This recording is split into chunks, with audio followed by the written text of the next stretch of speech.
Setelah kehancuran pasukan Raja Abraha, kota Mekah semakin ternama. Dari kota inilah sejarah manusia paling mulia dimulai. Ka'bah sebagai jantung kota Mekah semakin ramai dikunjungi para peziarah. Demikian pula para pedagang. Mereka datang dari berbagai penjuru jazirah. Namun sayang, Ka'bah mulai diselewengkan fungsinya.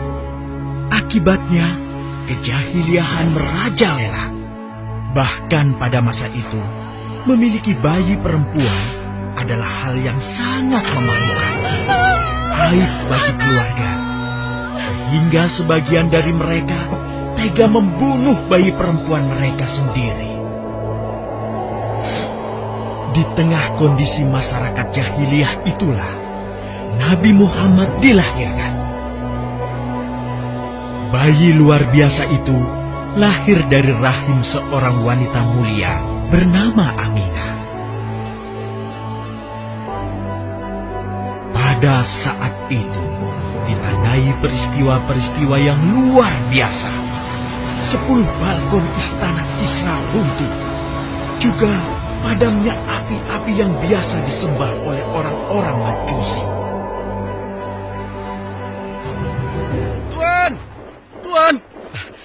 Tuan Abdul Muthalib, ada kabar gembira. Kabar gembira? Kabar gembira? Kabar gembira apa? Tuan, cucu Anda telah lahir. Benarkah?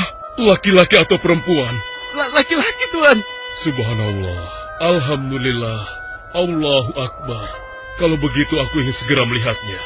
Mari, Tuan. Setelah mendengar itu, Abdul Muthalib bergegas menuju ke rumah Aminah.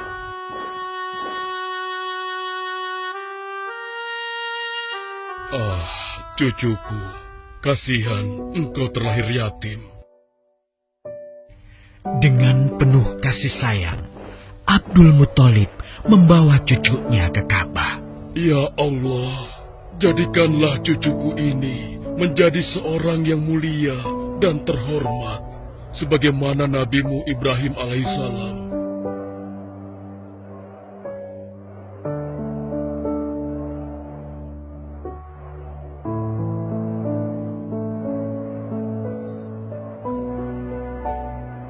Siapa namanya, Ayah? Muhammad. Muhammad? Iya, aku akan menamainya Muhammad. Artinya yang terpuji. Kehadiran Muhammad kecil sungguh memberi kebahagiaan. Tidak hanya bagi keluarga Bani Hashim.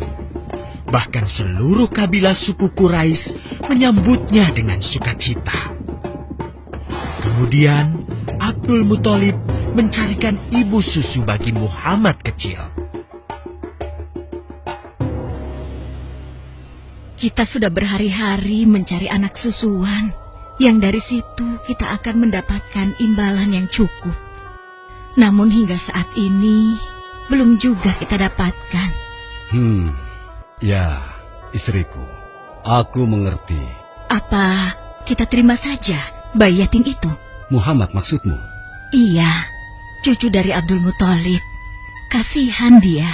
Hampir semua teman-teman dari rombongan kita tidak ada yang mau menyusuinya.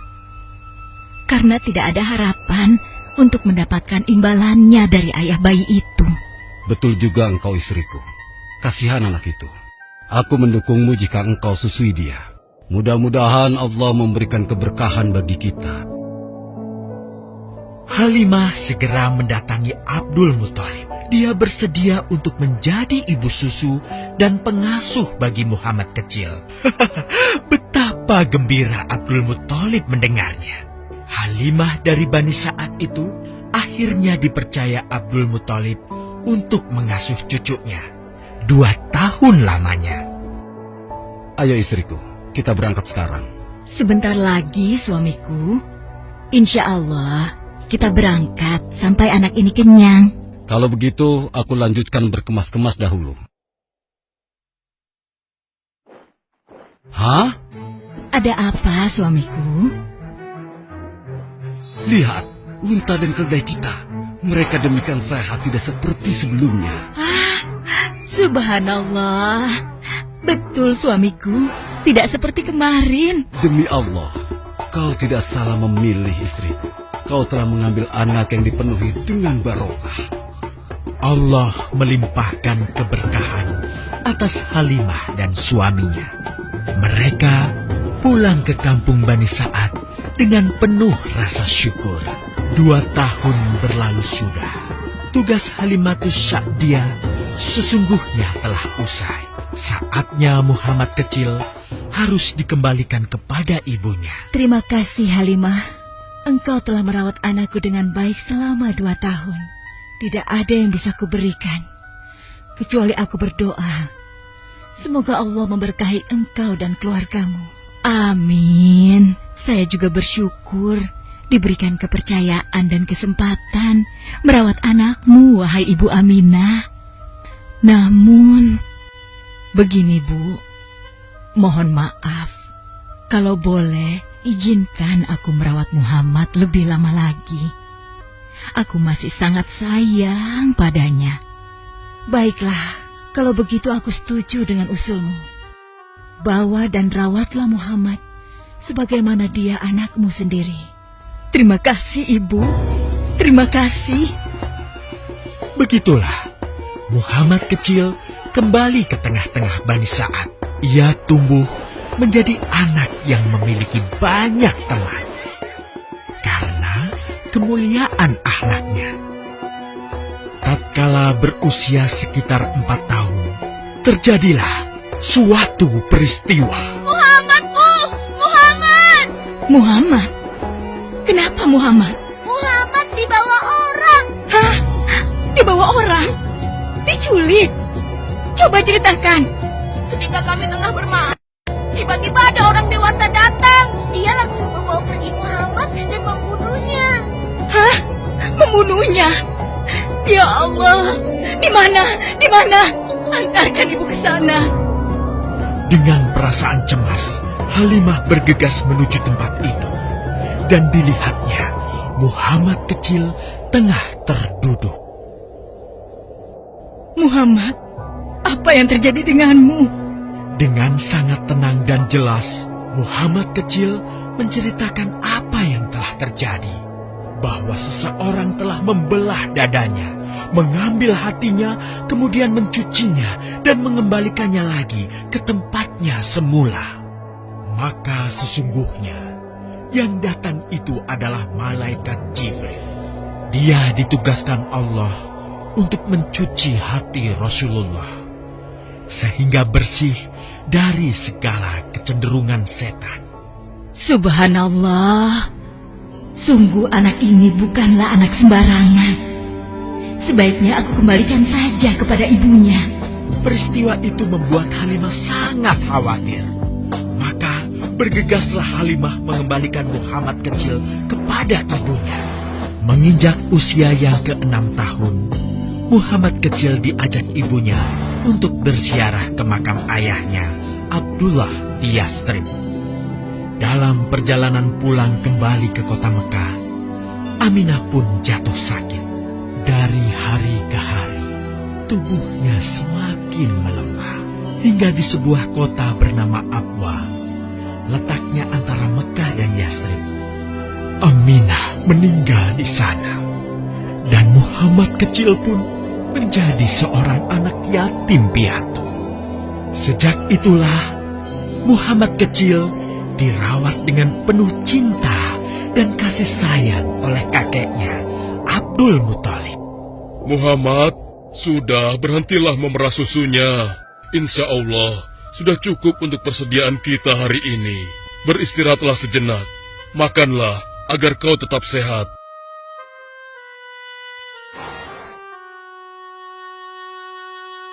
Ya Allah, betapa mulia akhlak cucuku ini. Namun, kasih sayang Abdul Muthalib tidak berlangsung lama. Saat usia Muhammad 8 tahun, Abdul Muthalib, kakeknya yang sangat menyayanginya itu, meninggal dunia. Kemudian, pengasuhan atas Muhammad pun beralih ke pamannya, Abu Thalib. Muhammad kecil tahu betul betapa sayangnya pamannya kepadanya. Di mana Muhammad? Ia tengah mengembalakan kambing milik salah seorang penduduk Mekah, suamiku. Sejak kapan dia keluar rumah? Sekitar waktu subuh tadi. Subhanallah, betapa baiknya akhlak keponakanku ini. Ya Allah, maafkan ketidakmampuanku mencukupi kebutuhan keponakanku. Sayangi dan berkahilah dia. Jadikanlah dia orang yang mulia di antara manusia. Hingga saat usia Muhammad menginjak 12 tahun, pamannya Abu Thalib mengajaknya berdagang ke Syam. Sampailah mereka di satu daerah bernama Busra. Saat mereka beristirahat, datanglah seorang pendeta menghampiri. Wahai saudaraku, selamat datang di Busra. Tampaknya kalian bukan orang sini. Dari manakah kalian berasal? Terima kasih saudaraku, kami datang dari Mekah. Lalu, siapakah gerangan anak ini? Ini adalah keponakanku, Muhammad namanya. Apakah engkau bertanggung jawab atasnya, Tuan? Ya, Kemana ayahnya? ayahnya sudah meninggal sejak ia masih dalam kandungan. Oh, apakah kini dia yatim piatu? Benar, Aku sungguh beruntung bertemu dengannya. beruntung. Beruntung apa? Sungguh, keponakanmu ini adalah orang yang sangat istimewa. Oh ya? Ya, dia adalah seorang nabi, Hmm? seorang utusan Allah. Bagaimana kau tahu hal itu? Aku tahu karena aku seorang pendeta. Dan berita kedatangan dia sebagai seorang utusan Allah sudah disampaikan di dalam Injil. Bahkan aku pun bisa mengetahuinya dari cincin kenabian yang berada di bagian bawah tulang rawan bahunya yang menyerupai buah apel sebagai tanda kenabiannya. Begitulah pendeta bernama Bahira menyampaikan kepada Abu Thalib perihal kenabian Muhammad. Ia berpesan agar menjaga baik-baik keponakannya itu, karena Muhammad kelak di suatu saat nanti akan menghadapi banyak gangguan dan rintangan. Istriku, Muhammad sudah berusia 25 tahun. Aku pikir sudah saatnya dia untuk menikah. Betul, suamiku. Namun, dengan siapakah dia akan kita jodohkan? Kemarin Khadijah mengirimkan utusannya dan menyatakan keinginan Khadijah untuk menjadikan Muhammad sebagai suaminya. Hah? Khadijah? Khadijah yang mulia itu? Betul, istriku. Khadijah yang selama ini mempercayakan barang perniagaannya kepada Muhammad. Kenapa dia memilih Muhammad? Ya, Khadijah mengagumi kejujuran dan kebaikan akhlak Muhammad. Menurutmu sendiri bagaimana?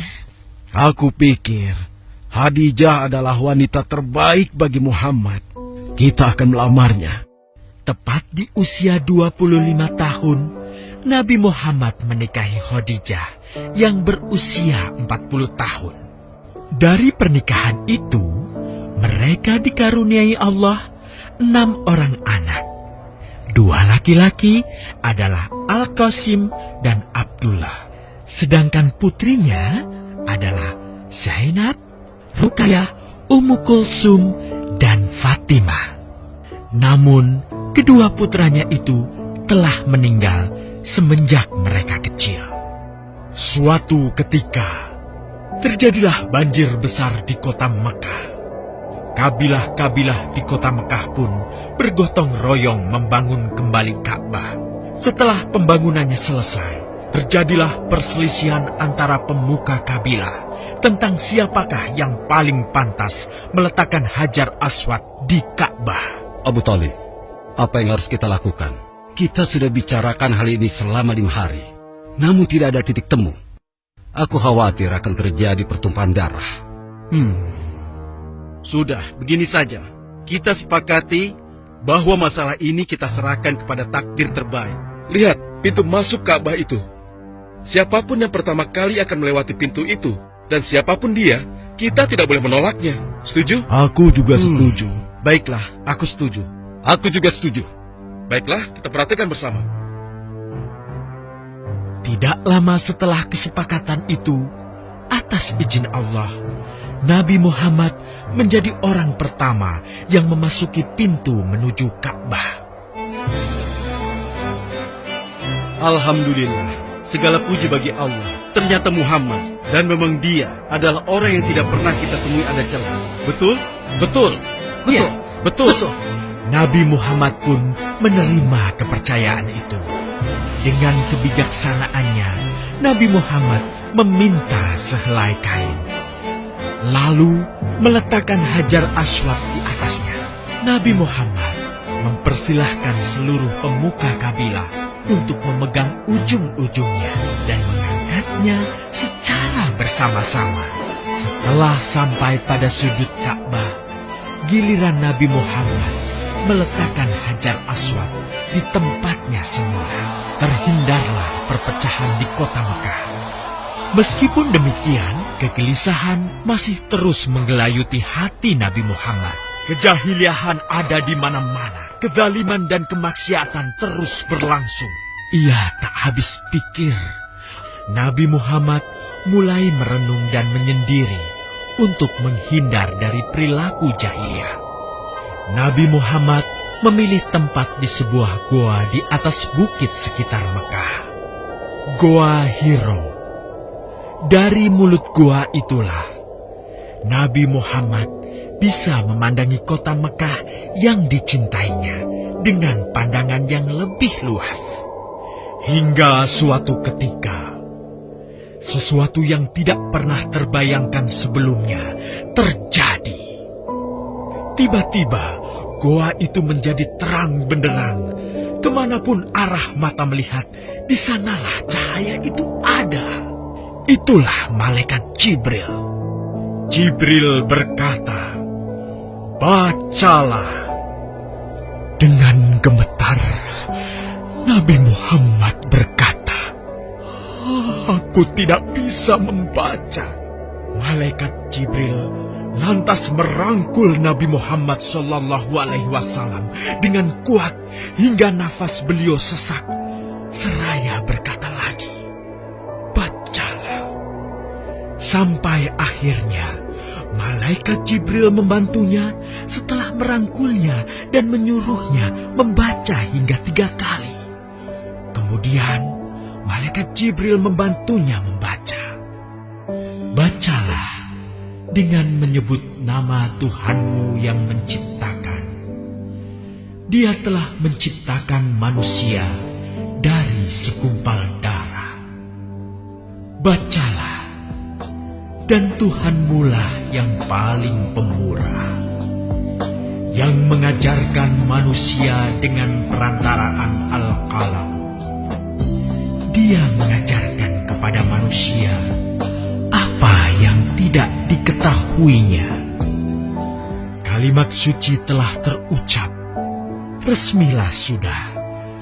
Dari dalam Goa Hiro, Allah mengangkat Nabi Muhammad SAW sebagai penuntun dari kegelapan menuju cahaya, dari keburukan menjadi kebaikan, dan dari kesengsaraan menuju ke keselamatan.